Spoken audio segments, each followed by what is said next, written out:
bookkeeper prepared the following 2019 statement of cash flows. And then we have this information here. And it says, after a thorough investigation, you've determined that the amounts of the items listed on the statement are correct. However, you notice several items are incorrectly classified and reported. So prepare a corrected 2019 statement of cash flows for Ryan. So we're going to go through and look at this stuff and just transfer it over to the statement of cash flows, but into the correct category. Because if you take a look at it, you see things like cash receipt from the sale of land, and we know that that's an investing activity, so it doesn't belong up here with operations. So we'll just go through each of these things and put them where they do belong. So we can start with net income for $47,800.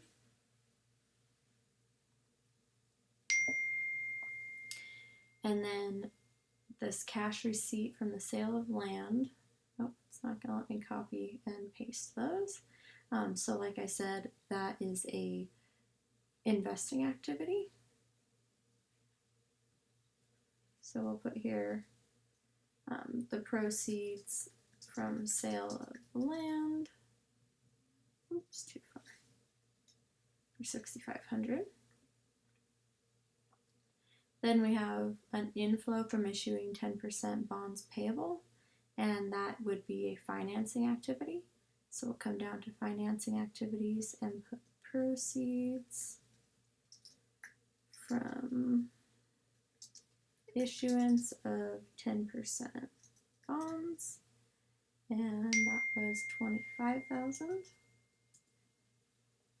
Okay, next we have depreciation expense, and that is an adjustment to non-cash income items. So we'll put here add, oops, I don't know what that was.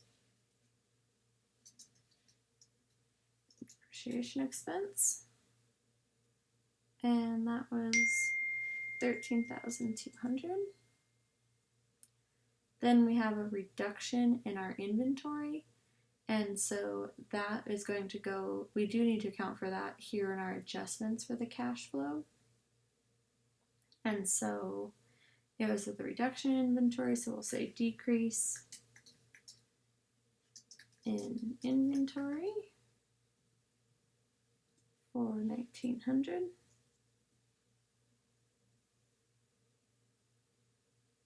Then an outflow to buy equipment. So that would be an investing activity. So we'll put here payment to purchase equipment for, oops, not positive, that's negative, $16,400. We have an increase in prepaid expenses, and so that's going to be an adjustment here. Increase in prepaid expenses, and that's $700. Cash principal paid on our long-term note, and so let's see here. We need to account for that down in our financing activities. Payment on our long-term note.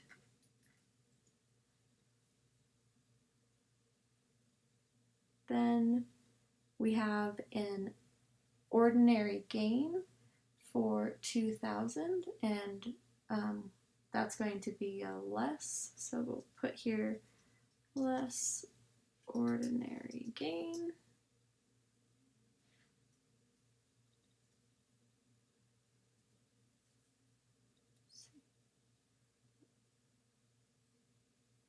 Okay, so enter the cash outflows in a negative value, which we did. Okay, we made it that far. Total source of operations, $65,000. We're going to ignore that because these are incorrect. So now we'll come down to the loss on a sale of land. And so we need to put that up here because that would have decreased our income, and this is our adjustment for non-cash income items. So on our income statement, that would have decreased our income, but it wasn't actually, that's not where we need to see that cash flow.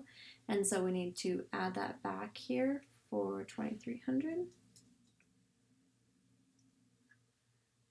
Then we have an increase in accounts payable for 1,000.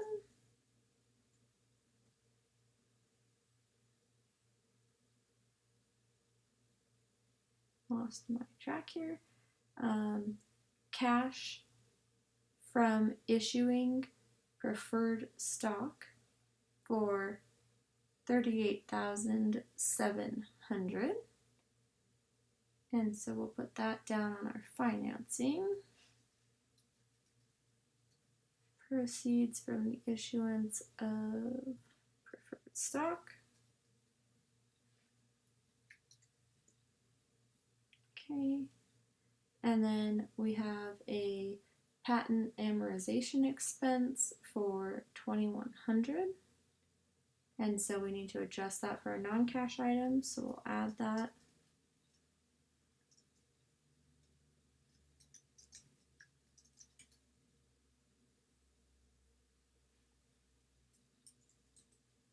Okay.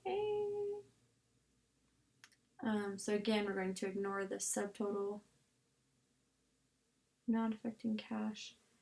The issuance of common stock for a patent. So that is true that that's a non-cash, and so we need to carry that down here to the investing and financing activities not affecting cash. And so let's see. So as far as investing goes, we're going to have the acquisition of the patent from issuing our common stock for 11,000. And then as far as the financing, it's the issuance of common stock for a patent for the same 11,000. Okay, so we took care of that. Again, we can ignore this 120.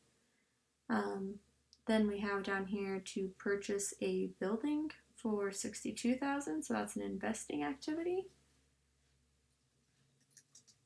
Payment to purchase building.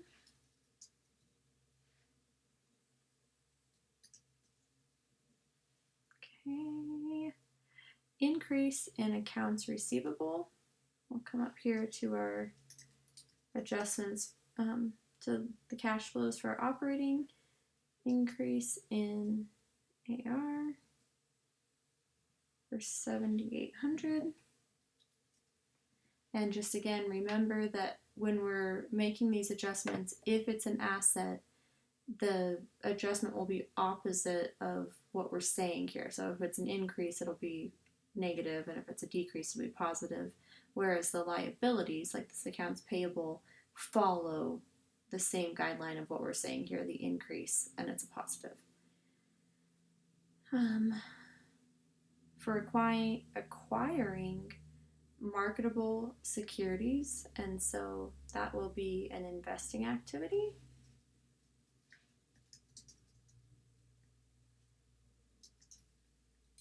Payment to acquire marketable securities.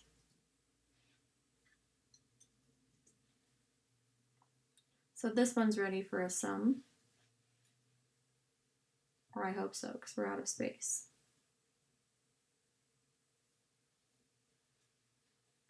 What happened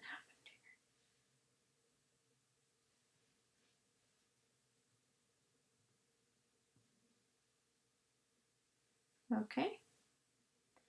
So net cash used for investing activities was 79,000, and we still have a few blank spots to fill stuff in. So let's come back here. We just did 7,100.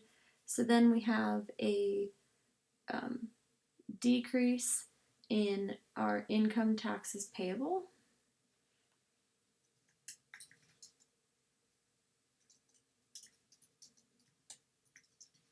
which is an adjustment to our cash flow from the working capital.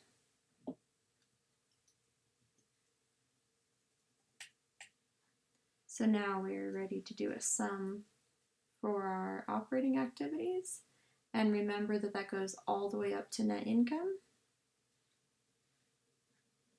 56,400.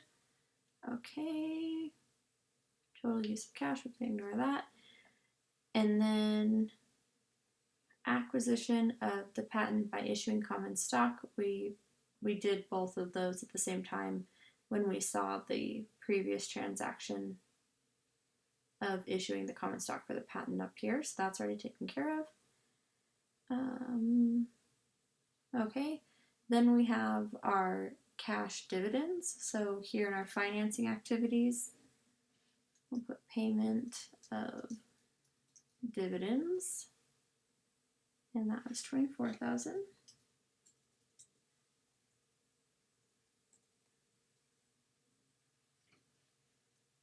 Oh.